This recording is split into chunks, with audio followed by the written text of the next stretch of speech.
Hello one and all, this is Hybridsteel. Thank you very much for joining me in today's Hydroneer 1.6 what the crap am I thinking logic video.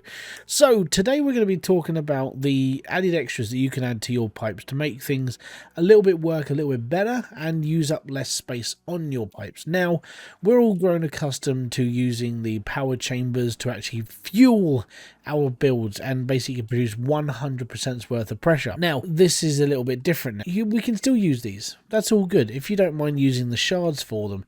If you want to go full automated and you want like less things to do, you need to use one of these. This is a booster for your water pipe. You don't have to touch these with any shards at all. You literally just have to have a reactor and then it plugs in and it's all good. Now the reason why I put this on this line is just to show you how it all works. So literally all the water before here is going down in 1%. As soon as the water hits this, what I'll do is I'll show you. When powered, provides 100% water pressure, drains power. So on the downside that you're going to be powering your plots to 100%, and that's what I did here. So each of these round drills is running at 100%, and so is the harvester on this build as well, 100%. So instead of using 4 chambers to do 100%, we're now just using this. It will drain faster out of these. Now I put in quite a few of these because I didn't know how much it was going to take, so I made quite a few of them and then chucked them in, and this was mainly just to produce the lights, but it was mainly just to sort of like test things out. So that's why I've got so many things dotted around and it's quite a headache to look at. But going back to the power boosters, these basically take away all that faff that you had to do with making 4 chambers, filling them up with shards and having to really put in the effort behind these. And the good thing about them is that it's 1 square. Just 1 square. So before 1.6 came in, we were able to hold down our E button and put it into the window. We can't do that anymore. So this is why I prefer it to have it open. So what you do is you hold down the E button now, line it all up, and then bring it in. And it's all good. So that just basically means that it's been messed around with to make it easier for us. When you've got the money, I would definitely get one of these. These are 17,000 Hydrocoin in the shop though. So you're going to need a reactor as well. These are 23,000 each. So it's a little bit of extra cash, but that little bit of extra cash goes a long way. And then you're on your way to sort of making a few things automated on your lot. Also, this includes the filters.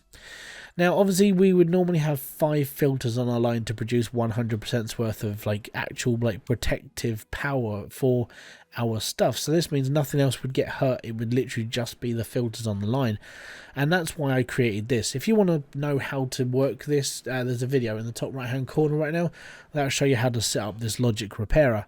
Now these can be used on things like your smelters, any machine that takes durability damage. This setup can work on those as well. I've got it set up on my smelters down here, so the actual logic smelters actually get fixed, so I don't have to touch them anymore apart from adding them in. But this is where it comes down to. So the new filters are really expensive as well. They're 17,000 and they do take damage. So losing 10% worth of your pressure off the line straight away is quite a big chunk, and you have to make up with that by adding in the chambers. Now what you could do is if you want to run 5 and you want to repair them as well, that's fine. Personally, if you're going to run this, run one of these. Yes, okay, it's going to cost you a bit more money to run them, but at the end of the day, you're going to be earning a substantial amount of money from your builds anyway. It's just getting back that cash. So there is the alternative. You can just use one.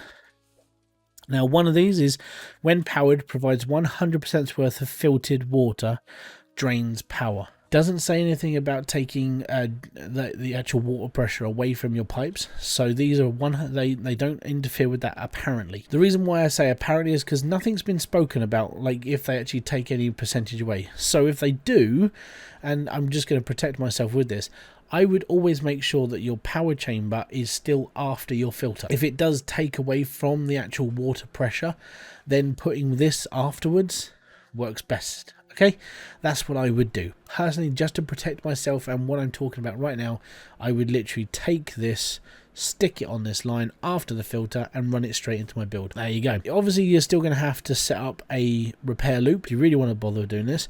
So this loop here, when this gets to 0, this will shoot a signal through and it will repair this, and it's all good. Don't forget to add the flip wire to it, because it will flip and it will basically make the signal go into 1, and it will hurl a spanner at this and repair it all together. Or you can do it the old school way with a tool bag, click it once, and it's all good. You do have to repair these before you put them into your line, because they come with 0 charge in them at all when you get it from the shop. So just make sure you repair them just before you actually go to use them. But yeah, this is the brand new sort of like version of your this is your lines. I'm going to be honest, these work and I really do like them. I would definitely look into these, and I would definitely look into these when you're further into the game. When you're at the beginning and you're just about to earn cash and everything else, these would probably be one of the first things that I would switch over. And the reason why is because it makes it a little bit easier for you not to focus on this whilst your builds are running. So for me, I'd get my build running and be happy, and then I would switch out all of my filters. Before I put this logic system in, I'd switch out my filters and I would literally put in one of the automated ones, and then I would switch out my chambers and I'd put in one of the automated ones. And the reason why is just because it makes my life easier. That's the only reason why I would do it.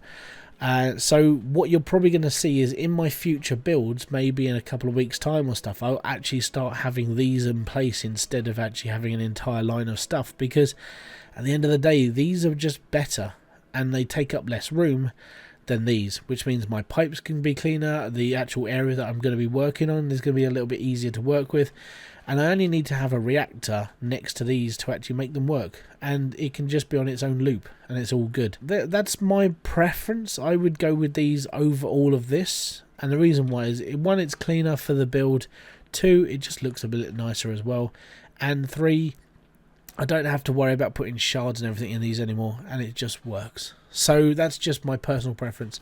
I want to say a massive thank you very much for joining me. This has been Hybridsteel. If you have enjoyed this video, if you've learned anything from it, don't forget to hit the like, subscribe and notification button below for all other updates, and I'll be back here with a brand new video, live stream or whatever else I do on this channel. Until then guys, I want to say a massive thank you. Peace out, have fun and enjoy everything you guys do. See you later. Peace out.